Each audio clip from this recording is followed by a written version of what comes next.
The Monstrum tack light. Some thoughts on tack lights and some personal preferences.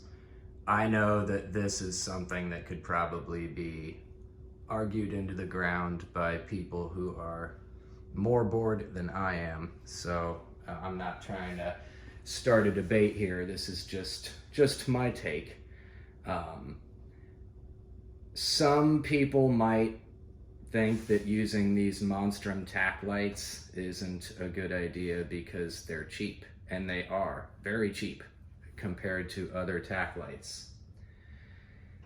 The lumens are also far less. These are both, I believe, 200 lumen tack lights on Cold Steel and Black Widow. And I just want to tell you why I like these, why I use them, and sort of my philosophy behind it. So first and foremost, just from a point of aesthetics and practicality, I really like the Monstrum tack light simply because it's very small. It can also be operated either with a pressure switch on the light itself, or you can mount one, and I'm really big on pressure switches.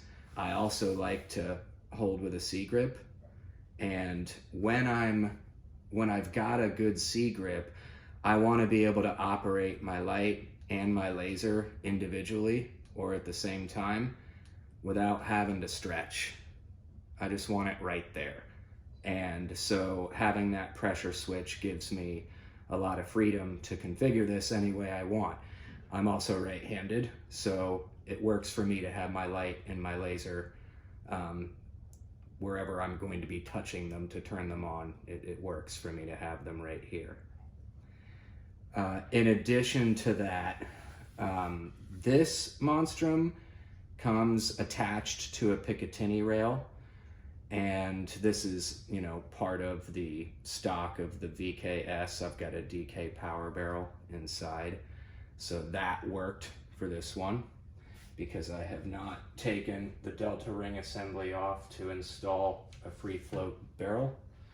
This one is attached to an M-lock attachment, and you know, if you're doing the whole free float barrel and handguard, you will, especially if you're using these real slim ones, you'll need to get smaller screws so that they don't dig into your barrel. I've put a couple of scratches into some barrels doing that.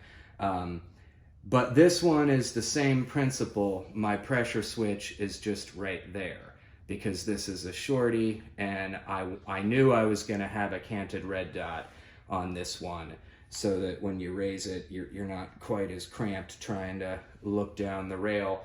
And I really like these Votatu lasers, which I'll review in another video. But when I'm holding it like this, I can very easily switch right there, back and forth.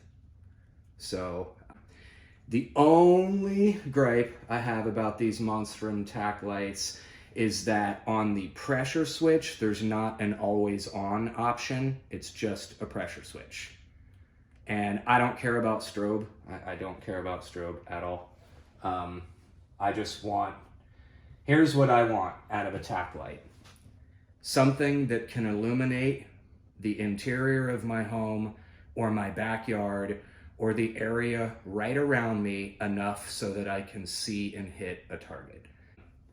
It is an added bonus that when I shine it right in the face of that target, it's going to make it very difficult for that target to see, up to and including when I turn the light off. It's not going to blind the target, and neither is the 1200 lumen Olight Odin Mini that takes up the entire rail of the handguard. When a bright light is shined in a human being's eyes, they shut their eyes. And most of us also look away. When I hear people talk a lot about, well, I want the brightest light possible to blind whoever I'm gonna shoot so they can't see the round coming, or whatever the philosophy is behind that, you're probably not going to blind them. And I know I'm pontificating here, and so this is where, I could play devil's advocate and argue either side of any of these debates. This is just kind of my take. You're not going to blind anyone, no matter how bright your light is. It might disable them for a few more seconds when that light goes off. It might make it more difficult for them to want or try to evade or get around that light. But here's the deal. When you shine a 1200 lumen light at anything in the dark, yeah, you're going to light up the night into day. But when you turn that light off, you're going to be temporarily blinded as well, because that's so much light coming from darkness. Your iris doesn't have the opportunity to dilate in a manner that's going to give you your night vision back soon enough to where, in my opinion, using a light that bright can be done at your detriment. I think that idea can backfire. Again, if I was in a situation where I needed distance capability, yeah, different story. But in that kind of situation, I'm not going to be holding a less lethal marker, right? That's not what we're talking about here. We're talking about a self-defense, less lethal deterrent in and around your home or in your vehicle, right? And if anybody has something in their head where they intend that this might serve a purpose above and beyond that, okay, great, fantastic. But I would imagine that's where most people are at. And so, again, you're not going through a jungle. You don't need to light up the night into the day. You're not raiding a city. So here we go. I'll say this at my own peril. You don't need a 1200 or 1000 or a 900 lumen light. You just don't. And in my opinion, it's kind of dumb to have one of those on, because it can really work against you. I'd rather have a light that will absolutely provide me plenty of light to see and hit anything I need, and will also temporarily take away the sight of that person, and I don't have to deal with it blinding me when the light goes off. Now, here's another thing. They're 2.5 inches long. That one's even shorter. So it still leaves you with a lot of real estate, especially if you're dealing with a shorty and you want to maximize every square inch you've got on those. It's very hard to dress these up with decent equipment where everything is right there and feels good and right when you're done. Whereas those Odin Minis, they take up the entire length of a 7-inch handguard. And then you have the problem where when you're shouldering it, if you need to have that thing out and away so that it's not getting in the way of your thumb, your palm, your finger. It's just in the way, unless again it's set a little bit out from the handguard. And hey, if I was in a different situation, if I was going to be in the jungle for days on end or some kind of mission in a foreign city, that and a whole lot of other gear might make sense. But for me, just at home, it's just overkill. On a final note, they get really, really hot really, really fast. And so hot to where last summer when I was toying with a couple of these markers, at night when it was still 85 degrees and outside, and someone had a marker with one of those high-powered torches on it, when I was holding that marker, I was like, oh man, I can't even deal with this. If you want that light to stay on, I just got to give this back to you, because holding it up here, the heat that was coming off of it onto my face was just uncomfortable for it already being 85 and humid outside. So, for what it's worth, that's that. And you're welcome to add whatever commentary you like in regards to all this. I'm a big boy. I can take constructive criticism well. So there's your Monstrum tack light in comparison to something like those big torches. Now, the Odin little Balder one that can go on these, yeah, that's good too. as long as you don't do what I did and you order the wrong kind and it shows up and you think you're going to be able to side mount it and to be able to just apply a little pressure like that, but it turns out you bought one that's supposed to go under a pistol where someone wants it to push down on it, so that's the direction you're going to know what you're buying before you start digging into all those, because there's so many different kinds, and I bought one whimsically and was like, oh crap. And they're really expensive. And I just, these are not cheap to begin with. So when I start dressing them up, I'm not rich. I have a limited budget on which I can play with these and learn with them. And, I don't want to spend more on my gear, on my accessories, than what I did on the marker itself. And so I try to be conservative, but not dumb. I don't want to buy garbage that's just going to crap out on me or that's not going to be practical. They were both right around 30 or 40 bucks. I did have to purchase these in addition to the light, along with, it came with the pressure pad, but I needed to purchase the mount. And depending on the handguard you have, these mounts can get a little tricky. This plastic mount would not work on a shorty like this with a 4-inch handguard. And so that's why I got the M-Lock, so I could just put it right on there. And I already knew I wanted this laser on the top and to have my thumb resting right there in my C-grip. In fact, I thought I was done with this, but I'm really thinking of buying one of those Magwell foregrips right here.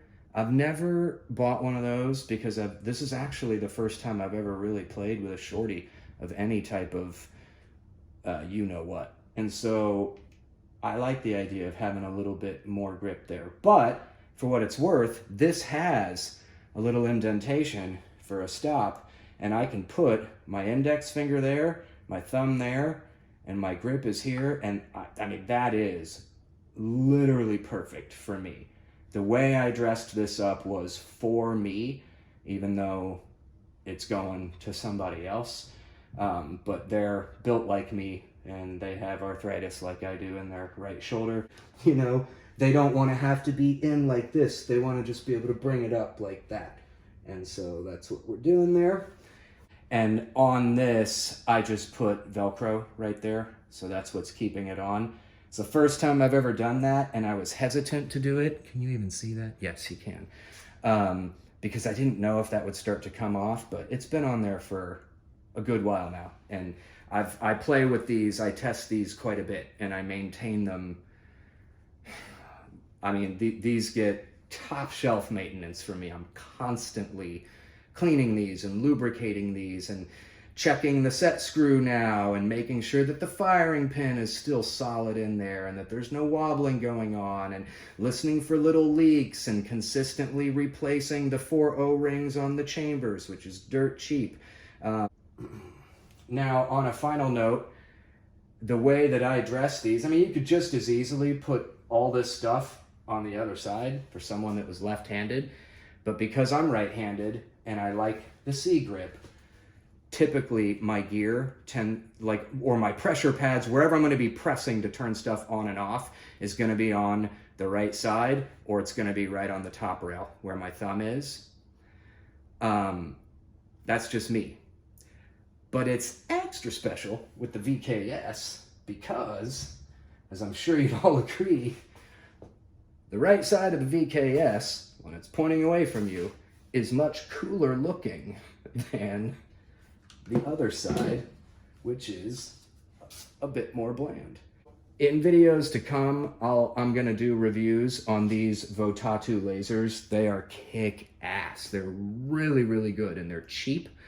And I'm also gonna do a review on both of these red dots, which are both Siley red dots, and I have really, really positive things to say about them. I've gone through a few different red dots trying to find one that is really quality, that I don't have to spend $150 or more on.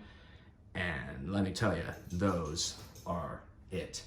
So those reviews are coming, and sort of my take on why I feel like a Monstrum tack light is not only totally practical, but more practical than having a high-powered torch on any type of carbine that you're gonna have to defend your home or your backyard. I just like the size, the build, the ease, which with they go on. They're plenty bright enough for me, and the price is right. They're only 40 bucks. And I've never bought one directly from their company, but I've bought a lot of them off Amazon. And occasionally I will have a pressure switch go out on me, you know, especially if I was really rough with it when I was dressing it up. One time I just pulled one right out of it, and I sent a little customer service message out saying that happened, and they sent me a replacement right away. I mean, they don't hassle you at all, so they've got great customer service. So there you have it. Try it out. Compare it next to your big hot torch that takes up your entire handguard and radiates heat that you can feel all the way to your face, and balance the pros and cons to both and your philosophies, and let me know what you think.